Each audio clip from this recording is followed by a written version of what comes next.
got is all that I need. I got you, baby, you got me. What more could I ask for? Beautiful life. Beautiful life. We got beautiful life. I got a beautiful life. Beautiful life. Listen, I woke up this morning, y'all. The sun was shining oh so brightly. I thought about how good this life is. Back in the day, it wasn't always like this. I think about the things we done been through. I think about the place that I come from. It wasn't always easy, so every day I'm thanking God for the beautiful people everywhere I go. I just need to see your smiling faces at my show. And when you're feeling real love from the family, every day is a gift, y'all, that's all I need. What a beautiful life. All that I've got is all that I need. I've got you, baby, you got me. What more could I ask for? Beautiful life. Beautiful life. We got beautiful life. I got a beautiful life. Beautiful life. Happiness, you know, it feels real good, y'all. For us to get it, then we gotta work hard, y'all. Every day. And don't pay attention to the things they say when they tell you that you can't make it, but you can if you try, y'all. When life is rough, I know sometimes you wanna cry, y'all. Just keep the faith and don't question. Ain't no need of stressing. Your life is still a blessing. It's not about the cars, the money, or the clothes. You can believe these things will only come and go, but when you're getting real love from everyone you meet, it's a blessing, y'all. It's magic, y'all. Okay, so you caught me pouring myself a drink because it's one of them kind of days, people, okay? I came up here, and let me just tell you about these DC meters. Now, look here, don't go giving me no damn ticket here.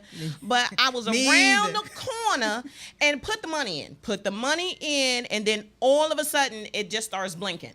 So, like, 4 men rushed to my aid, and they said, oh, don't worry about it, baby girl. You know, they got it, we got it. Oh, it just do that because that electrical box is right there. Like, really, dude? Really? Because the electrical box is there?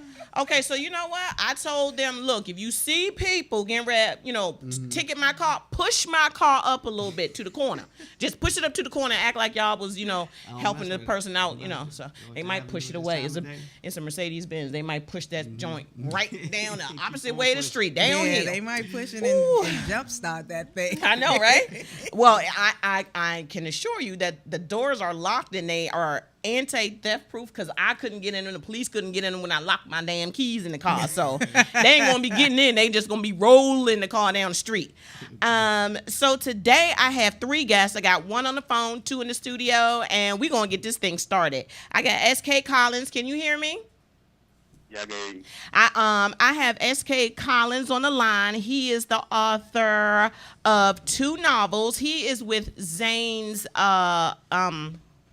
publishing company, Straber. Am I saying that right? Straber Books? Yeah, Straber. Straber. Okay, Straber Books. Raised in Pittsburgh, now living in D.C. He was an aspiring rapper who turned author. So why did you give up your rapping career? Well, I just was trying to, I had was trying to put everything together. But, it ain't really worked out. We just put. And that's really about it. Yeah. Okay, so you said that you got advice from Keith Lee Johnson, and is that when you decided to write your first book? No, I was into film, so I was working on some manuscripts, and then I happened to pick up a street fiction novel, and then I started, read it, and then getting some inspiration to write my own book. And then I read a couple of Keith Lee Johnson books. I decided to reach out. Okay, so tell us about the first book that you had published, and that came out last year or this year?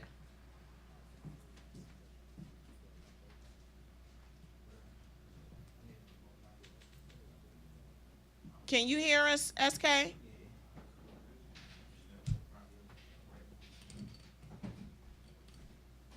Okay, he's still on here. Yeah, he's still there. Did you turn the volume all the way down? Oh, I didn't. You might have. No. SK, we can't hear you. can you hang up and call right back, SK? Because we cannot hear you.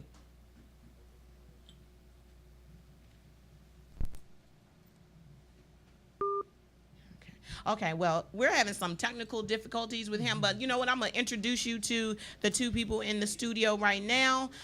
This is Mutsarik, and I say your name wrong all the time, my sister, and it is not, hold on, SK, and it's not because I'm trying to, I literally am trying, because it's my habit as a school teacher, I'm trying to say, say it phonetically the way it's spelled, and I know that's wrong. So you're not the only one. It's Sanyo Jendai. Jendai. Sanyo, that's what I'll be calling. Sanyo. Okay. All right, so we got you back, SK. Okay. So tell us what you were saying about your first book that was published. Still can't.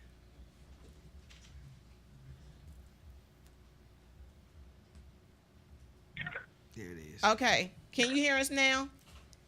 I can hear you now. Okay. So tell us about, I'm sorry again, I'm asking the third time's a charm, right, SK? So what is your first novel about? It's a cautionary tale. It's about this young guy he's really into his girlfriend, and she's really into ballers. And then he decides to go into that.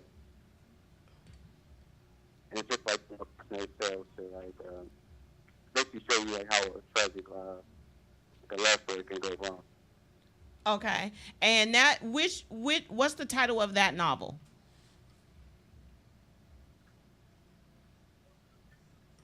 Are you messing with it? Not quite sure what's going on with this. SK, I am so sorry. I don't know what is going on, but we can't really hear you in the studio. I'm not sure if it's our connection or your connection. Are you on a cell phone? Yeah. Oh, okay. It might be your cell phone service. So tell it real quick. What is the name of your second novel? Crooked G's. Crooked G's, and that just came out October 28th, correct? That's correct. And so what have you found is the hardest thing in marketing your second novel? I think just finding the right people to get it out. Because you got your outlets like Twitter, Facebook, but everybody don't every time you post something, everybody's not going to be able to see it. So it's really hard to try to connect with every, there's a lot of book clubs, but it's really hard to try to connect to every single member. So I think just getting out there and trying to promote yourself, going to different bookstores. And even with that, the urban bookstores are closing down. So it's even hard to really get yourself out there like that. And so are you planning any touring dates, or are you doing any appearances for your second novel? Well, yeah, I have a book signed in at the Expression Bookstore in Baltimore on December 6th. On December what? December 6th. Sound like 6. 6? From 11 to 3. From 11 to 3. 6th. And you said in Baltimore, Maryland? That's correct. Okay, so I want everybody you're going to post this on your Facebook page? Yes. Okay, so make sure everybody checks out SK Collins. It's SKCOLLINS on Facebook. He's going to be posting about his new book signing for his second book, Crooked G's. It's in December, so everybody head up to Baltimore and support another local author. Again, he's right here in the D.C. area. And I want to thank you for joining us today. And next time, we're going to have you in the studio. All right, thank you. Appreciate it. Thank you, and I'll talk to you later. All right, have a good one. You too. As you could hear, he was SK Collins. And Eric, do you have his book covers available. We can put his 2 book covers up. That is his first one is Wide Open, and his second one is Crooked G's. And let me just tell you, if the book cover alone, if you pick up the book cover, I'm a visual person, so I'm buying these 2 books just because I love the cover. I mean, the tear is a drop of blood. Like, what? Get out of here. So, and that's his second book cover. Crooked G's came out October 28th. He's going to be signing his books in Baltimore, so you all make sure that you go and support another local author. Now, in the studio, we have my 2 new favorite people.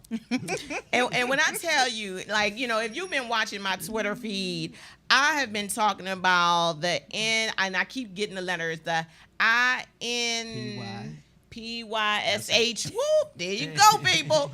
The movement. It is a movement, people. And let me just tell you, because I remember last time you were on the show, we had just started talking about it. And if you all are not tuned in on Hump Day, let me tell y'all, people, stop humping for a little while. Put your clothes back on. You ain't even got to get fully dressed. All you got to do is put a towel up or wrap your sheet up around you. Do something. But tune in at 10 o'clock because last week, the discussions that they had on the word bitch, let me just tell you, people, it was something to behold, and you're going to continue that conversation tonight. Yes. I can't even wait. When I tell you, after the conversations, I'm up till like 12, 1 o'clock in the morning. Knowing I get up at 4 o'clock in the morning, y'all keeping me up on Wednesday. I'm just telling you that. I'm going to blame both y'all. I went into work last week, and I actually said that. You don't understand. I was up late because I was watching this show, and my excuse is if you want to go see it, I actually sent them to the link, and I was like, this is why I'm late. This is why I'm late. So I want to know about this movement because I think it's a movement actually. So did you envision that the I Now Pronounce You single? Let me show y'all the book. I got this book. I read this book in one night. I don't even think I went to sleep. I was like, oh, what? Okay, wait a minute. What? Oh, wait. So did you know that this book was going to have that much power behind it? We envisioned it. We did. We hoped. hoped. Okay. We envisioned it, and we were believing that it was going to come to pass, that it would manifest. Because when we wrote this book, we were thinking a movement. Okay. We were thinking that this will be something to start and change how people think about dating and relationships and singledom. Yes.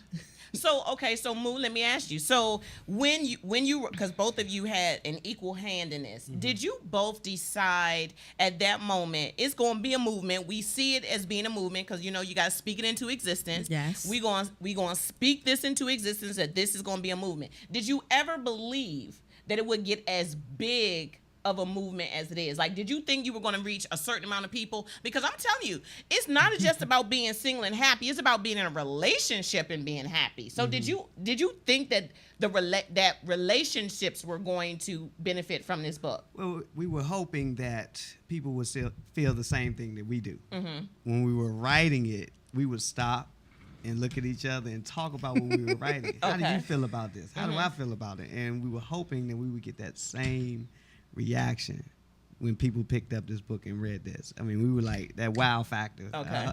We just, if we felt it, we felt like other people would feel it. Okay, so now was this book, and this is for both of you, was this book like a self-help for the both of you, like getting it out and putting it down so that you could work through some things? Or was this what you had already been through and you was like, aha, this is what I want other people to know?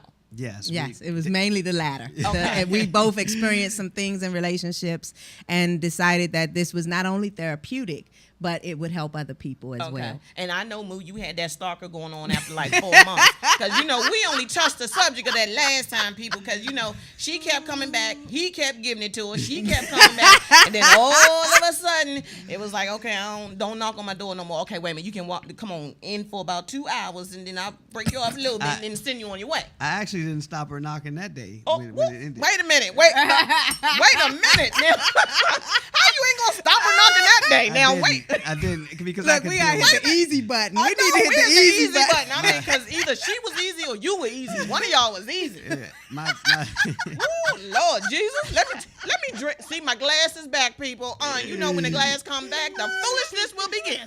Now, you go on and talk on that, brother, while I sip a little bit. my threshold was tough. my neighbors actually got tired of it.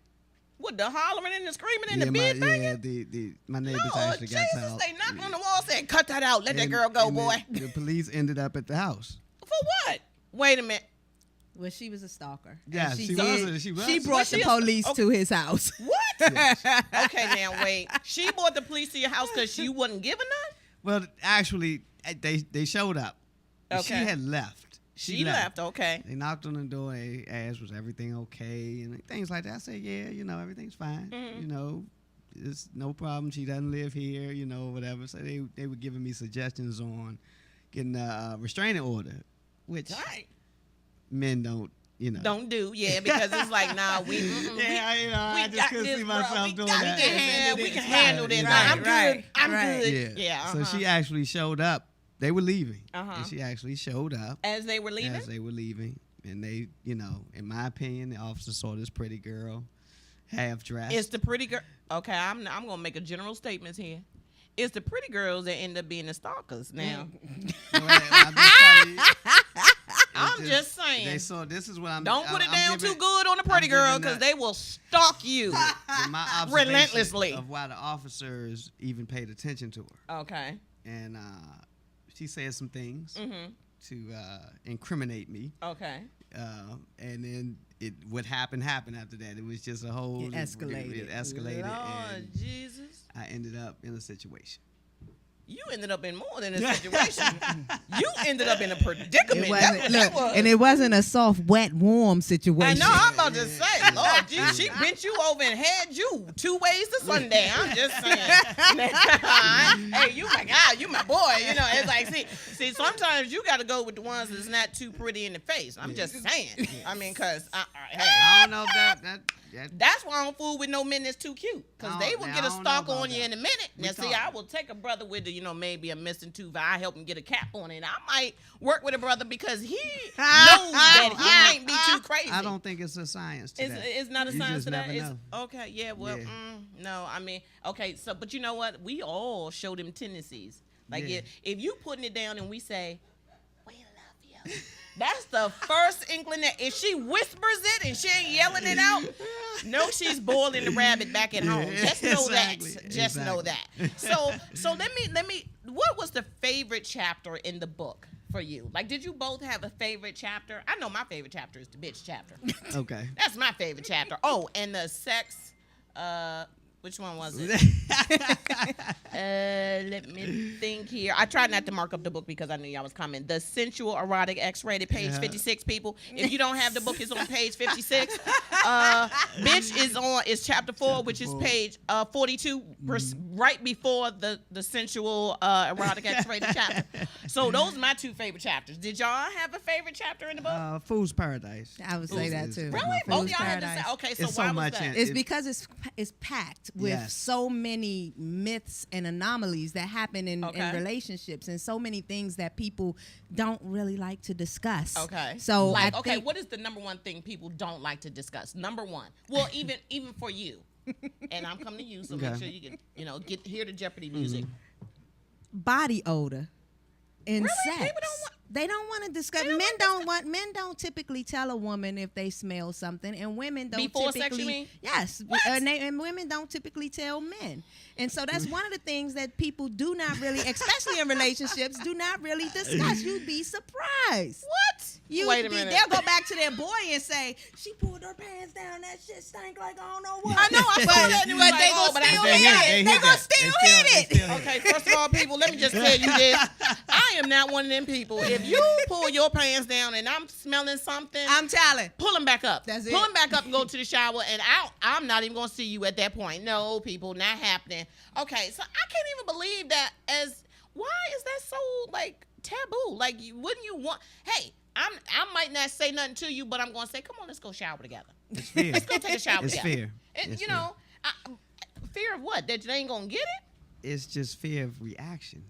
People have fear of reaction to a lot of things. I'm telling you. Look at here, Mood. The chance ever happens, and something, just tell me. I don't play that shit. I'm just. I'll tell you right now.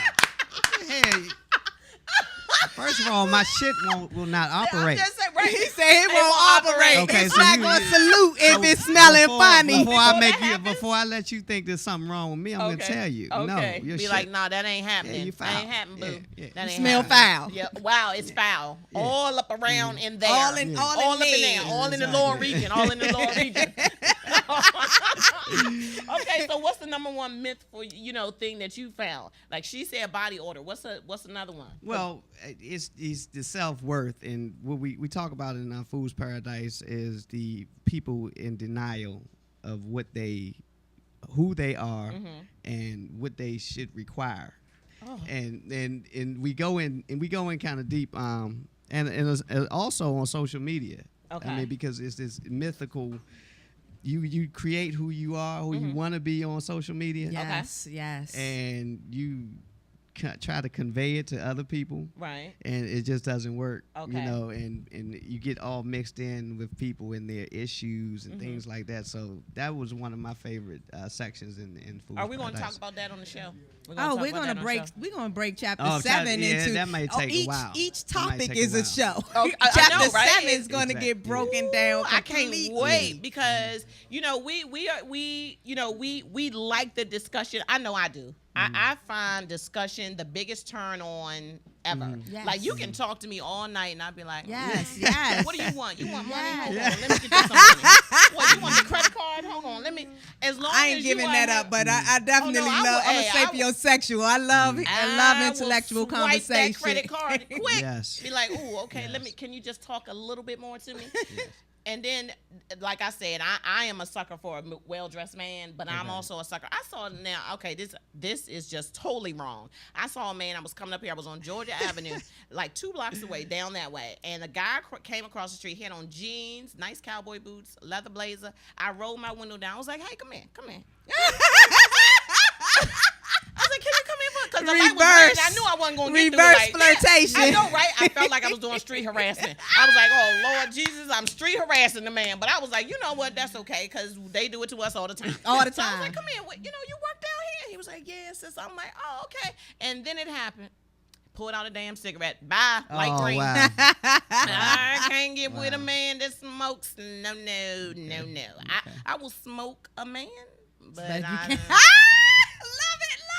What about you? What about trying to change him? You think you? I don't okay. want to change you. I want you Okay. just like you are because how you. I just wanted to if see you, how you would say that. if I got with a man and then I figured out that he smoked, the only thing I would ask him to do, don't smoke in my presence. Okay. Just don't do it in front of me. If the sex is good and you put it down and you roll over, be like, no, your lighter and stuff is outside on the porch, boo. No, get up. You want me to get you a rag and get that all tied up for you? Yeah, there you go. Yeah. So I wouldn't try to change him. Okay. Like I said today. I said I like to cater to a man. Okay. I like to be that woman that just be like, come on home, boo. Let me just what you want to eat tonight? Okay. First me and then food. Yeah. Yes, indeed. Yes. Yes, And I see, second this that. all happened because I read this book, people. Oh, you saying we changed? I'm gonna say that. I'm just gonna put that out there now. That all happened because of this book. Okay? You came into your sexual evolution. I did.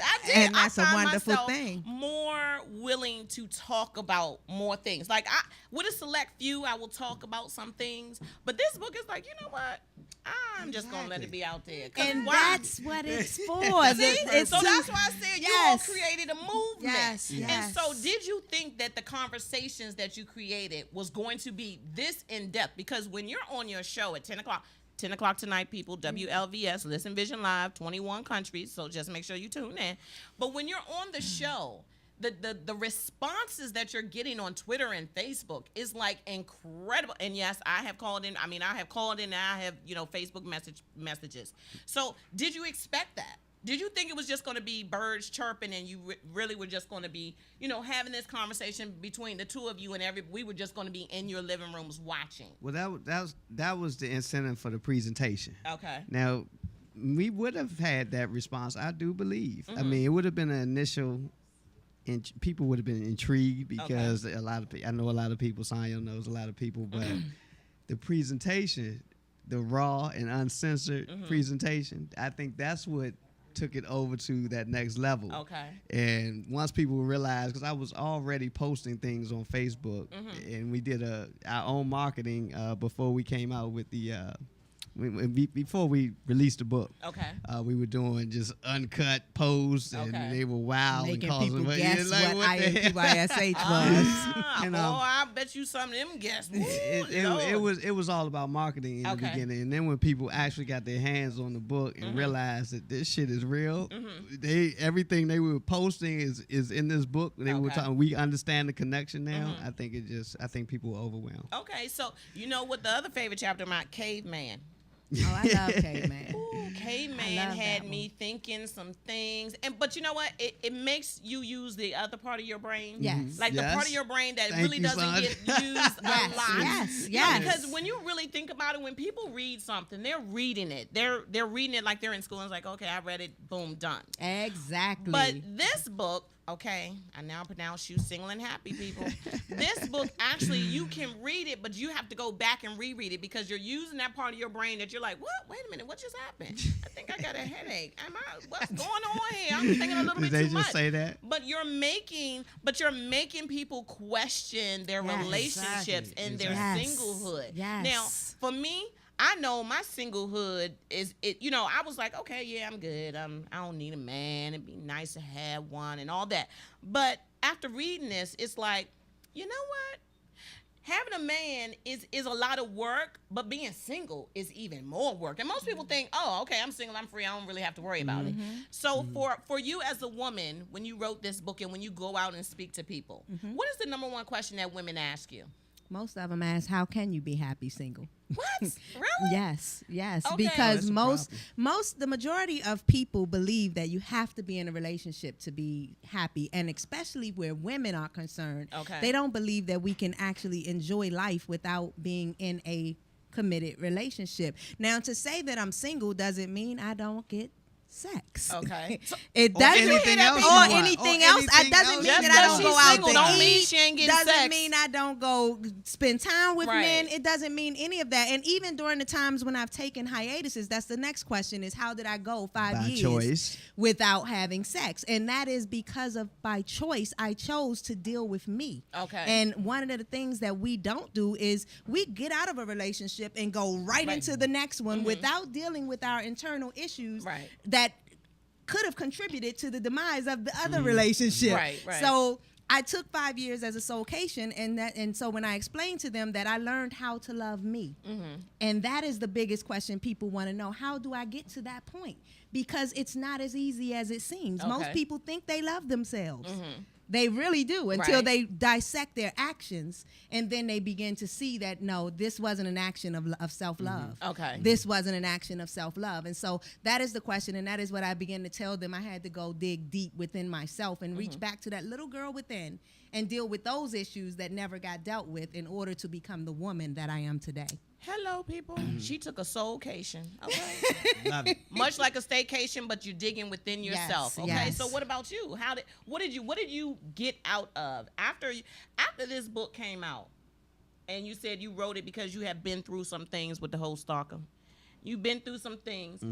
What else came out of it for you? Did you have an appreciation, a different appreciation for your singlehood? I felt like a load had been lifted. Because while we were writing the book, I realized I had some things going on for a long time, even before the situation happened. Okay. So I realized I needed to release. And I felt so free. Okay. I felt so free, and when you're able to communicate in that way and get your message across to other people, I mean, it's no other feeling like it. So did this book help you in your sexual relationships? Oh, I was already. Oh yeah. I don't think so. I had already reached my sexual evolution, Yeah. so And actually, this book is not, it's not really sexual. Right. So, but our next book is going to be more. Wait a minute. What? You got to hear first, people. I don't know if you got to hear first or not, but Yeah, they gotta hear Okay, first. you got to hear first. It's going to be another book. Okay, Our wait a next minute. book- What is the next book? Yeah, well, it's going to be a sequel, but it's going to be more sexual. And it's Okay. going to be more. We're going to expose some things that we hold in sexually, Okay. and we're just going to blow people Like? out of the water. Like That's all you get. That's all you get. That's all you get. Look, with a name like B Swangin, look at here, people. With a name like B Swangin, I'm gonna find out what it. Now I might not share it with y'all, but I'm gonna find out what it is. Okay. So for me, I know I anxiously get on Facebook to see what you all are posting, and it's funny. I've read the book twice. Okay. Now I'm a note taker, so I have another notebook. So I'm a note taker, and I look at things. And so the bitch chapter. The bitch chapter, I had to really look at it myself because I think I was a bitch like earlier in my life because I was one of them women that looked at other people like, oh, okay, yeah, her, no. You know how we get a side, eye to another woman. Yeah, I wonder how she got that. You know that? And so but that was younger, when I was in my 20s. It's funny because when I turned in my 30s, I now said I was an adult. Okay, I'm in my 40s now, so I'm like an old woman now. I mean, just in terms. No, you're not. No, I mean, in terms of my growth. Okay. In terms of my growth, I'm an old woman because, of wisdom. And my thing was, when people say, oh, you're being a bitch, I always say thank you. Because it was like, you're calling me strong. Because most people don't understand. You got it. Most people don't take that part of the word bitch. Exactly. They just think, oh, you being this, that, and that. It's like, no. It's derogatory. It's being used in a derogatory manner. Right. And so my thought was, I know how you felt when you said about the bitch chapter, and you was like, oh, now wait a minute, wait a minute. You are not going to be calling me that. What made you? Whose idea was it to come up with the bitch chapter? It was Moo's idea. So what made you want to do that? I read it in the book, but what was the catalyst that said, I need to put this out there for people? Exposure. I wanted to expose our weaknesses. We men, and I did that for a reason. I didn't do it because I wanted to, break any kind of code or anything with men, but I want us to be able to communicate because, of course, this book is about healing. And we can't heal if we don't have two parties. We need to heal in relationships. And the women seem to always want to communicate. Okay. We don't. We don't communicate enough, and we don't expose our frailties. And calling you a bitch is one of our frailties. Yeah, because if you call a man a bitch, and I know how to call a woman a bitch, and it slice through you. I know how to. Man, he's saying men use the word to deflate you. Yeah. They use it to bring a woman down because that's their only weapon. That's their only weapon, and they know most women. Like, even though I embrace my inner bitch, and I posted this today, I embraced my inner bitch, or yesterday, but I still don't like you calling me one. Right. I'm not your bitch. Right. Exactly. I embrace the bitch that's within me, Exactly. and I use it in every positive aspect as possible. But don't call me one, because you're still going to bring up Southeast Riri. You're going to bring up Southeast Riri. Don't call me one. She got the hand going, she got the eyes going, face all turned up. I'm like, I'm not calling you one. I'm not even thinking that about you. I'm just like, I'm glad you said that you embrace your inner, you know what? I ain't even gonna say it in your presence. No, I mean, I can fight, but I ain't like, look, I'm being too cute today. I can't fight today. Okay, let's just be clear about that. I ain't got my hair done yet. I can't. No, won't happen from here. Oh, Lord. She was getting in with it. She was like, I can embrace it, but y'all heard that, right? Don't meet this woman on the street and just be like, I don't even allow my girlfriends. You know how women call each other, hey, bitch, you bitch, you doing? Don't do that to me. Yeah, no. Don't do that to me. Look at her face still. She's serious about it. I know. Okay, so as a conclusion to this book, when did you all decide, okay, we've done enough? Like, because it seemed like the book could have went on. It's like funny you asked that. It could have just went on and on and on, and maybe just been like volume 1, volume 2. So when did you decide that 173 pages was enough? When did that happen? You asked that because I would ask Sanyo when we would finish each chapter. Actually, I would ask you. You think this is enough? You think this he is would? Enough? It was I was like, did we miss anything? All through the process, he would be like, "You think? Did we miss something?" And I kept saying, this is just the first book. If we miss something, we can always go back into the next book. But we wanted to capture everything that was in our minds at that time and in our discussions, because some of the chapters derive from us just sitting talking. Yes. Okay. And it was like, that's a chapter. Okay. People need to talk about this. And that was the whole point, is to get people to not just read the book, but to internalize what the words are in that book so that they can begin dialogue. The whole thing is to start dialogue, because men and women do not dialogue. Okay. I mean, we really don't. We don't dialogue to the extent where we gain an understanding of one another and a respect for one another. Instead, we assume. Right. We make assumptions about men being from, the men are from Mars and women are from Venus, but we make assumptions about the differences between us when it's all said and done. We really have a lot alike, a lot in common, a lot in common. And we both, one of the things that we don't look at is that we both have emotions and feelings, because most times we look at men like, they ain't got no feelings. Right. Oh, they hard, they unfeeling, they don't care. They gonna hit you, then like go that. hit you, and go hit you while we sitting at home crying in our bucket of ice cream because the relationship over, Move track. and they already on to the next one. So we tend to believe they don't have feelings, but that's just their coping mechanism. And I was versus say, our because coping mechanism. our coping mechanism is sit on the couch with pajamas on, with a hair all tied up, and eating right out of the ice cream bucket. Right out the Their bucket. coping mechanism may be, let me go sleep with this woman, let me go get a new relationship But when with they this get girl. back home, they still thinking about that Exactly. They relationship. go home, they done zipped up, showered, and come on home, and they're like, okay, now they don't eat ice cream. They might work out, they might do something else, but it's not there. That's what they're doing. So did your friends? How was your friends feeling about you opening up so much about what men feel? Because you open up a lot about what men feel. And it's funny you asked that. See, hey, I got some good questions, people. Yes, you come on the Swangin Show, and you gonna get some good questions.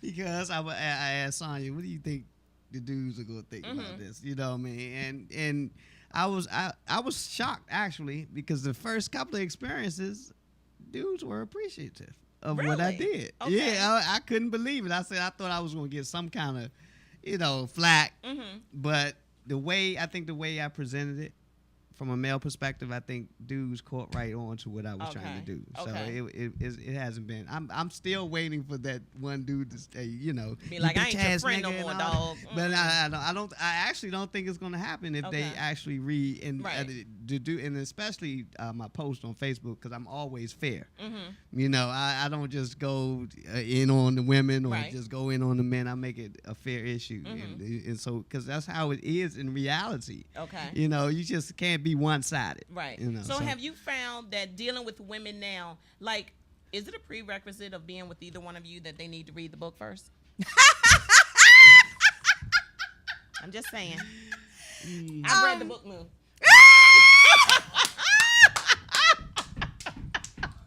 I'm just saying, I'm putting it out there. Right, women? Come on now. I know you with me. Oh, God, it's getting hot in here. So is that a prerequisite? Do you need to read the book first? I think it would be fun. Okay. Yes, So it's not a prerequisite for me, but if you're really interested in me, you're going to want to read the book first. Okay. You're going to want to read the book. So do you tell, like, so, you go on a date. We go on a date, Moo. We go on a date. And I already read the book, so you ain't got to tell me. Okay. But so we on a date, and you say, yeah, I'm an author, and, I wrote this book about being I don't happy do that. and It's single. funny. You have to ask me what I do. Neither of us, yeah. I just don't do it. Okay. But I do want, if something happens now, like a situation where, because women always assume how I am. Okay. I'll say, you need to read my book. Okay. Because then you'll figure out what you can't get over with me. Okay. Don't fuck with me. Right. Okay. So I will that, say, ladies. Don't fuck because with they him. do it all the time. Women do it all the time. And we do. I hear that shit all the time. Right. You know what I mean? So, women try to put you through this trial period because of past experiences. Right. Because they, I'm not that guy. Okay. All right. So yeah, I'm not the one. You not that one. He ain't that check, one, check ladies. That shit out. Do I have to keep on showing the book, people? This is my book, so you can't have this book. But you can get your own on Amazon. I'm just telling you. You can get it on Kindle, or you can get hardback. If you get hardback, you get it signed by these two lovely people, okay? Just saying. I'm just saying. I now pronounce you single and happy, people. We need y'all to be good in this book, because a lot of people in the D.C., Virginia, Maryland area, they're always saying, oh, my God, it's not enough men. It's not enough ladies, and they want too much, and they want this, and they want that. Well, if you knew what you had out, if you knew what you were given, It ain't hard to find that. And that's what we want. We wanted to break out in our area where we come from before it's get Before it takes widespread. off somewhere else. Because we don't, we want to have close knit. We want to start these forums here from the DC area because we don't get any credit. DC doesn't get any credit. Oh, no, we get the credit for, you know what are we, 13 men for every one woman, or is it the reverse, or something like that? It's some foolishness. We want people to know that there are other things coming out of DC than, former drug addicts or, whatever. And now the climate is changing in this city. Right. It's going to start the political climate and everything. So, we have to really stick to our guns and show people that we are here. So you all do events for this, would you call them book signings, or are they book events? Lately, we've been doing the private events, the private events with our secret group. But we do want to extend that and open that up to the public because we're starting off small within our secret group, doing the dialogues, the relationship dialogue. So that, and I don't think any of our book signings thus far have been just the book signing. It's always, it becomes an event. But our relationship dialogues, which this weekend we'll be doing one with our secret group, and the relationship dialogues are to really spark up the things that we don't typically talk about. So it's things that's in this book, it's things that's not in this book, and we will be having some real male and female dialogue to where we're not just blaming or going at each other, but we're sitting down having intellectual conversation and bringing forth solutions to the problems that we face within our relationships. And we definitely want to open that up to the public. Yes, we will. We will.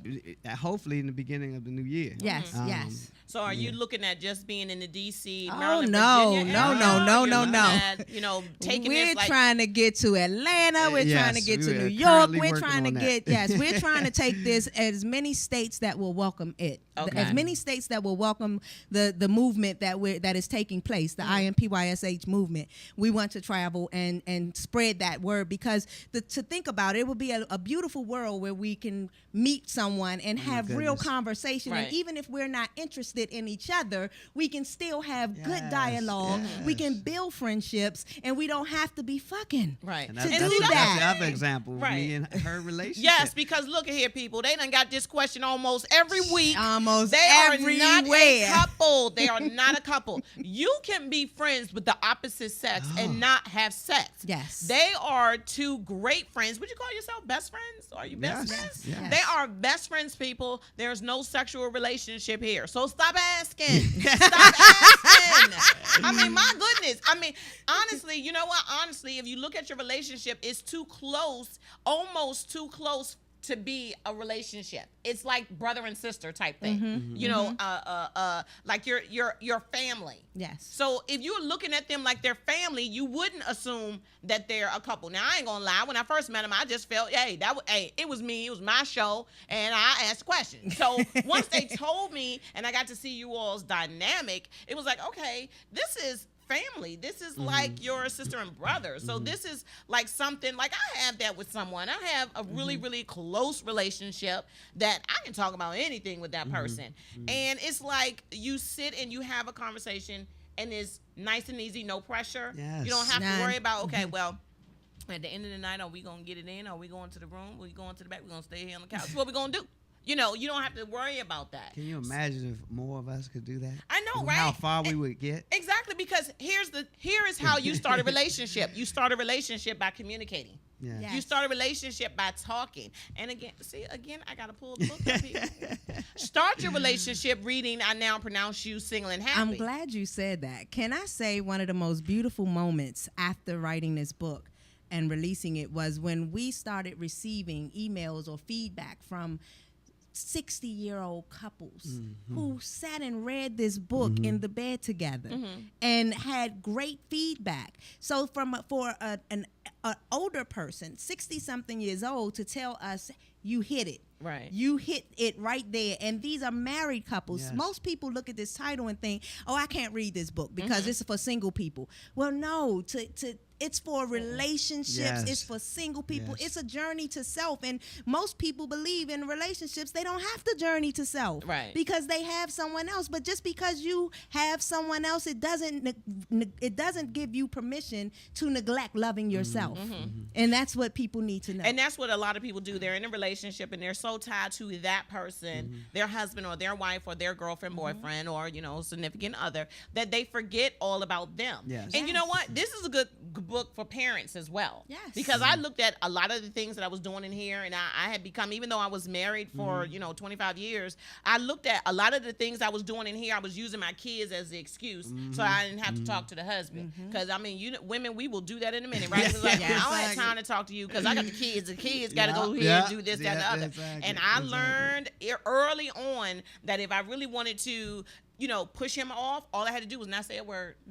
Because, and ladies, again, in the book, it's about communication, because ladies and men, if we really don't want to talk about something, if we really don't want our feelings hurt, we won't open our mouths. No. But that's hurting our feelings as well, because Yes. we're not talking about dangerous. what is making us Yes. feel some kind of way. So what is your, I want to say, number one advice that you can give to married single friends? Because this is a good friend book too. Yes, This is it a is. good, get your guys over, get your boys or your ladies over, have some wine and just have a discussion. What is if you said pick up this book and I only had 1 hour to live and I need to read something that's going to make me feel something, make me feel whole, what chapter in this book would do it for you? That's a good one. I told you I got some good questions, people.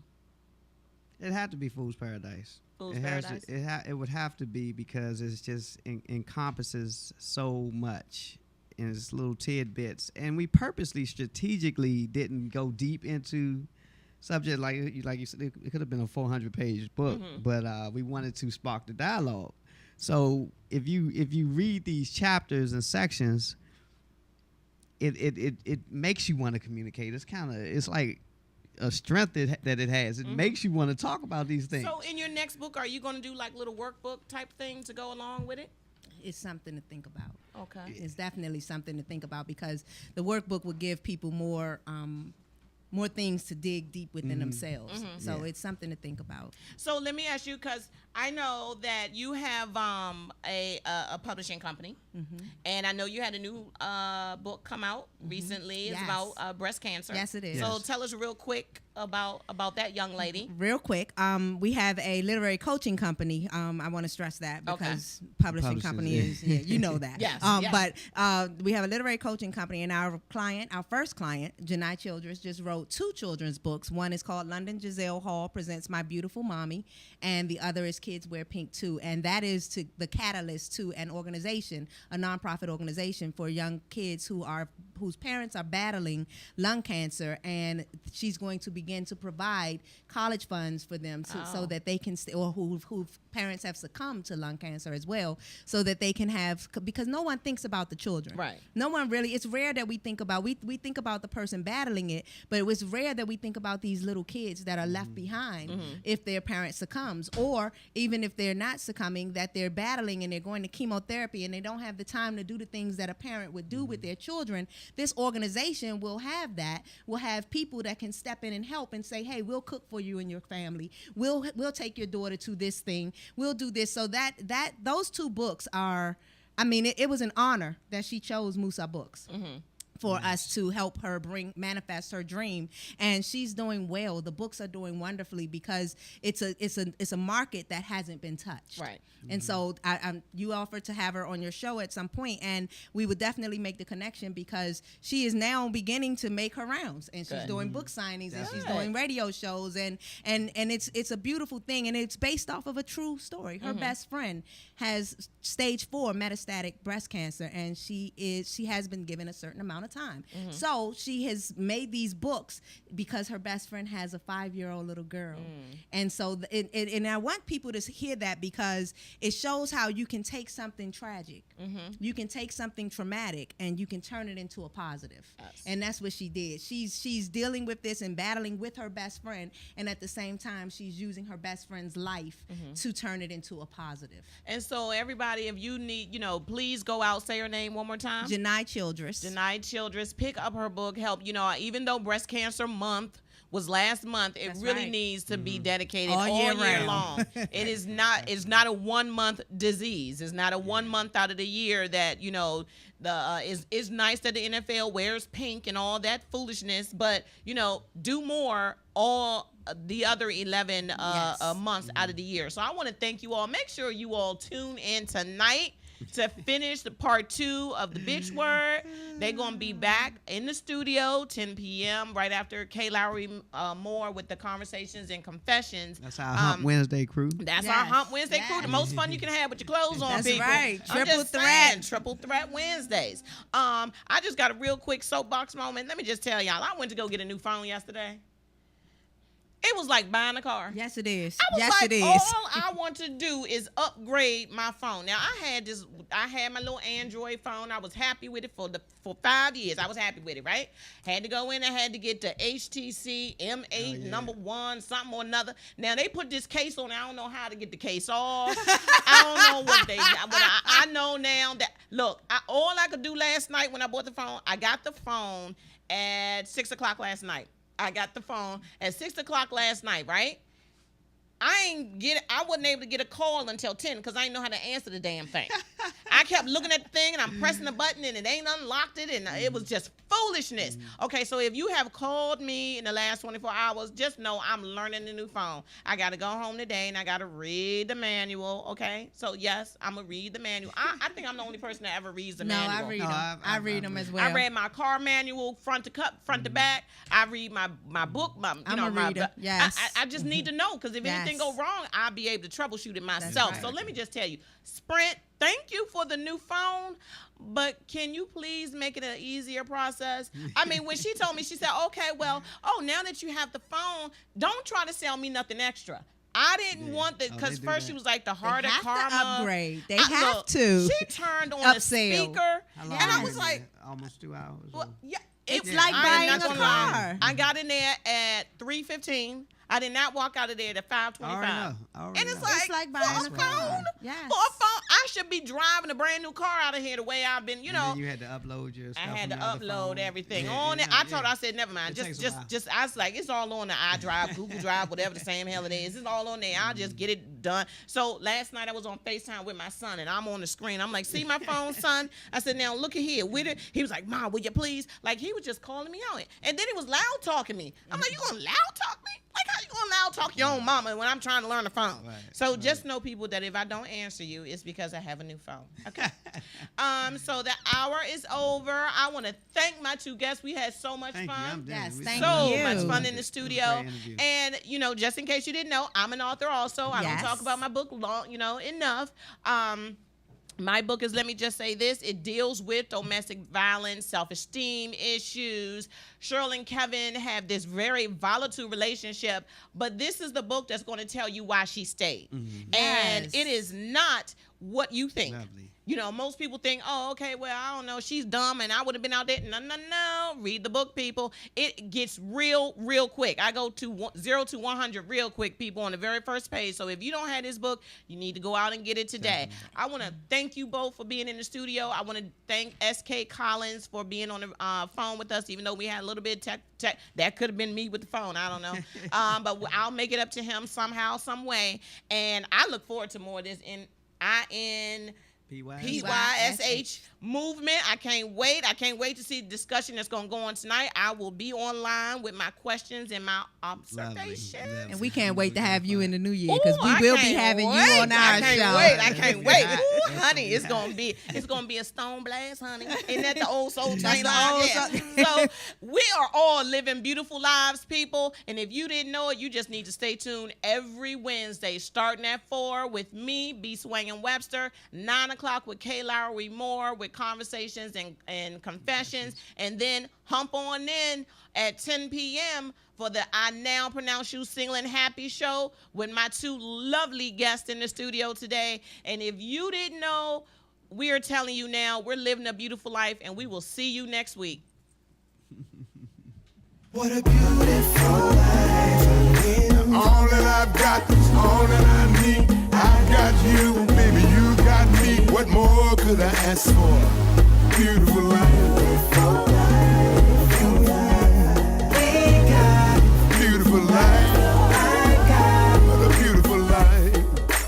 Beautiful life. Listen, I woke up this morning, y'all.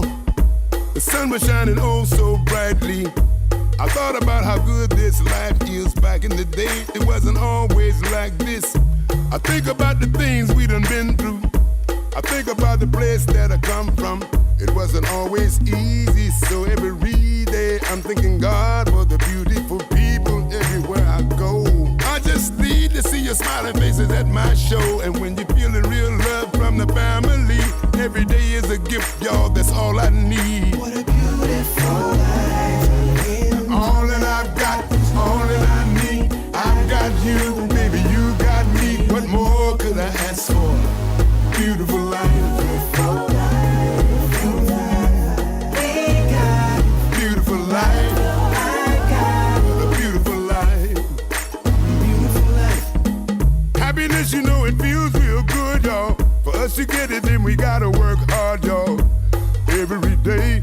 And don't pay attention to the things they say when they tell you that you can't make it, but you can if you try, y'all. When life is rough, I know sometimes you wanna cry, y'all. Just keep the faith and don't question. Ain't no need of stressing. Your life is still a blessing. It's not about the cars, the money, or the clothes. You can believe these things will only come and go, but when you're getting real love from everyone you meet, it's a blessing, y'all. It's magic, y'all. What a beautiful